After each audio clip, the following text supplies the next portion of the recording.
Hey guys, I'm Lorentz from iWood Cosplay. It's been a while since my last tutorial, but I'm finally back, feeling better. So I'm doing this. These are going to be Deku's Airforce gloves. So without further ado, let's get into this. So this is a pretty straightforward build in my opinion. There's two techniques I think you should definitely take away from this. And that's to make circular objects out of foam, such as this and this. I'll show you guys how to do that, as well as covering the foam with 4-way stretch vinyl.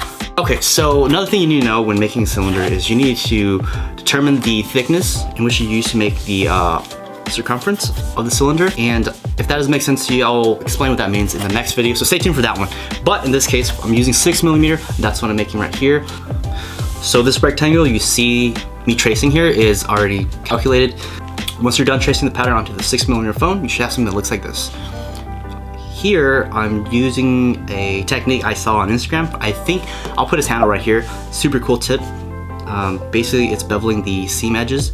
And what that does is it's giving it more of the surface area to make a contact, which I didn't think about, but it's an amazing trick. Definitely tried it out in this method, and it's amazing. I love it. So I'm gonna skip the whole tracing the pattern onto foam piece because I trust you guys know how to do that. But you basically trace the pattern onto foam and cut them out. And then once you have the gears cut out, basically I'm gonna take them out. I'm gonna prime those first and then work on the rest of the gauntlet. Of course, don't forget to heat seal your foam. It makes the overall finish much better. So while that's drying, I'm gonna come back and work on the other piece of the gauntlet. And just like the other piece, I'm going to heat seal it, but at the same time, heating up the foam allows me to curve the foam, and that's basically what I'm doing right here. And once again, big shout out to, I'm gonna look him up right now. What's his name? Yes, so his handle's right here. Check him out, give him some love. R31, he gives a bunch of tips out. But this is basically what's going on with the seams. There's just more contact to it, and it's less likely to pull apart, which is super awesome. So once we have that shaped, we're gonna do the same thing, heat seal and curve the outer piece of the gauntlet. So here's the second technique that you should take away from this tutorial, and that's wrapping up vinyl over your foam. So here I'm using a 4-way stretch vinyl. I'm using Yaya Han's Ultra Premium white vinyl. I'll have a link in the description down below. So there's not much to it. We're just gonna put contact cement on both of them and then wrap it up. So don't forget to wear your respirator, of course. Get your bar cement or any contact cement that you have available to you. It must be contact cement. If you guys know any other adhesive that works on this, let me know in the description. Let me know in the comments down below, actually. But here I'm using bar cement, and this thing works really well. So we're just gonna apply the contact cement to the side of the foam in which we want the vinyl to wrap over. And then we're gonna pick the side of the fabric that we want on the inside, and we're gonna apply contact cement to that. So in this case, I'm using this smooth, shiny side.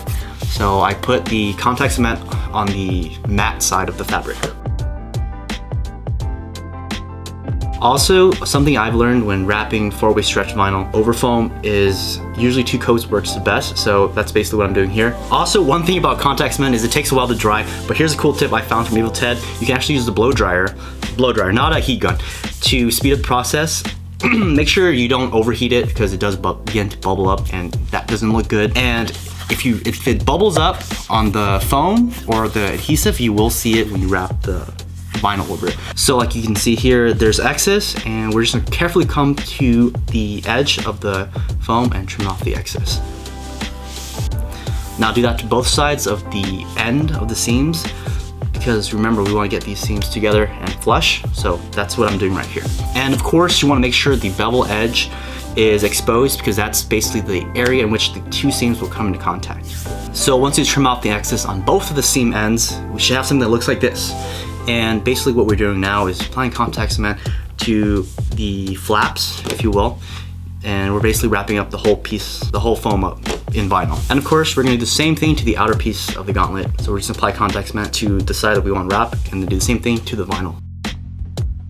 The first piece should be dry enough for you to start wrapping, and that's what I'm doing right here. Just carefully fold along the edges as best you can without creating too many wrinkles, and you should have something that looks like this.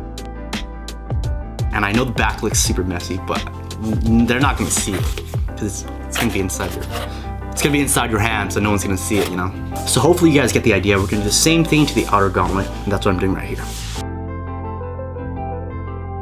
So the wrapping is about the same. The only thing that you have to consider here is that there's corners when you're wrapping this foam piece up. You have to strategically cut along the vinyl to make sure you have flaps and you have room. So that's gonna come with experience. So what I'm doing here is basically I'm cutting straight into the corners with these scissors. So for corners, what I like to do is I like to cut out these pockets. I mean, I'm gonna call them pockets, I don't know what they're called, but we're gonna cut out the pockets because we wanna minimize as much overlap as we can when we wrap the foam piece up. However, if you do end up with overlap, it's not a big problem. You can just squeeze them together like this, and we'll come back and trim them off with a pair of scissors.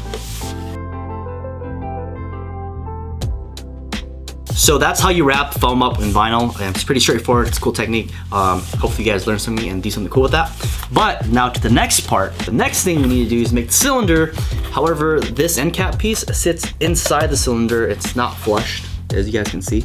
So there's a little bit of a margin.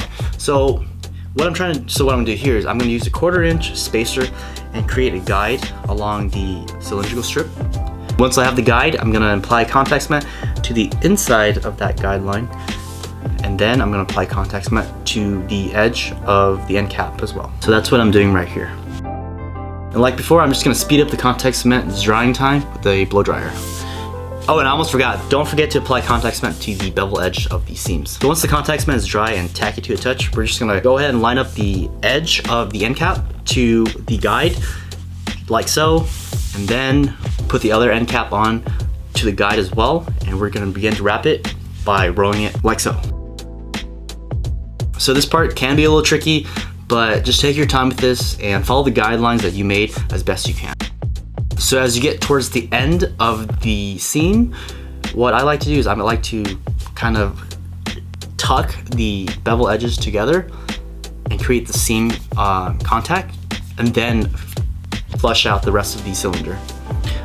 So excuse the ugly seam line, but we're going to strategically place the outer gauntlet piece to cover it. Once we have that position marked and we're happy with it, we're just gonna come back with a pencil and lightly mark the position, like so. So here I'm just using super glue to attach the outer gauntlet to the inner gauntlet, and I'm gonna work in sections, so I'm gonna apply super glue to half of it, and then wrap it around and see if it still lines up with the original position, and then apply super glue. So that's what I'm doing right here. So once we have all that built, we can add the blue trim now. So I've already painted this outside. I didn't show that step, so I apologize, but you just take it outside and hit it with Plastidip and hit it with some blue, whatever blue you like. Also, this is a 2mm adhesive back. You don't need the adhesive back, because what I'm gonna use is I'm gonna use super glue to attach it on to the edge. And like before, I'm just gonna work in section and work along the edge as best I can.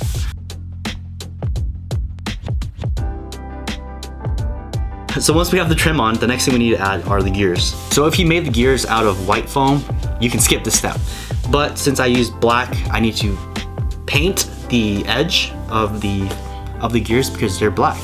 So that's what I'm gonna do right here. I'm just gonna use Liquitex white acrylic and dilute it with some water and work my way around it like 2 coats, and it should be good. And just like the trim, we're gonna apply some super glue onto the gears and position it accordingly. So that's how it looks like with the gear on. We're gonna do the same thing to the other side. So that's what the gauntlet looks like so far. I think it's looking pretty good. The only thing we're missing now are just the buttons, so that's what I'm gonna do right now. So these buttons that I made, they are 3D printed, so that's what I used in the tutorial, but in the patterns, you can totally use 6mm foam. But if you're interested in the 3D print files, I will have that available in my Etsy shop as well. You can download those. But the thing with 3D printed stuff is you have to sand it before it looks decent, so that's what I'm doing right here.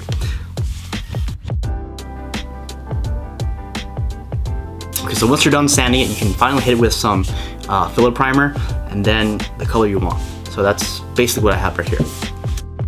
And so here I'm actually showing you a step that I discard, and you can skip this step, but I originally wanted to use acrylic to give it like a weathered look. However, I didn't like the look, and I ended up just using metallic, the Specialty Gold Metallic, which is the gold I always go to, and I have that in the video right here. Check it out, and I also have a link to that in the description down below. So this is how they end up looking like. I like them way better than the acrylic finish, and that's why I recommend going with the spray paint. But you know, it's your project, so you can do whatever works with you or whatever's at your disposal. So my experience working with the Rustoleum Specialty Metallic paint is that it does take at least 24 hours to dry. If you don't give enough time to dry and you apply any pressure to the surface, you will leave fingerprints and mess up your paint job. So just some advice before you make the same mistakes I do. But with that being said, you just apply some super glue, put the buttons on to the proper position, and you're basically done. So super cool. This is how they look like. I have them right here. Boom, boom. If you guys are interested in the pattern, like I said, I will have a link in the description down below. Check it out. Just to go over the two things that we covered in this tutorial, that's basically making a cylinder out of foam, as well as covering vinyl. So those are cool two techniques I think is very valuable for other builds. So if you guys watch that tutorial, even if you don't build this, that's something you guys can take away from that. That being said, if you guys like this tutorial, hit that thumbs up button. If you're new here and you want to see more of my builds, you definitely should make sure you subscribe. And with that being said, I'll see you guys in the next one. Peace.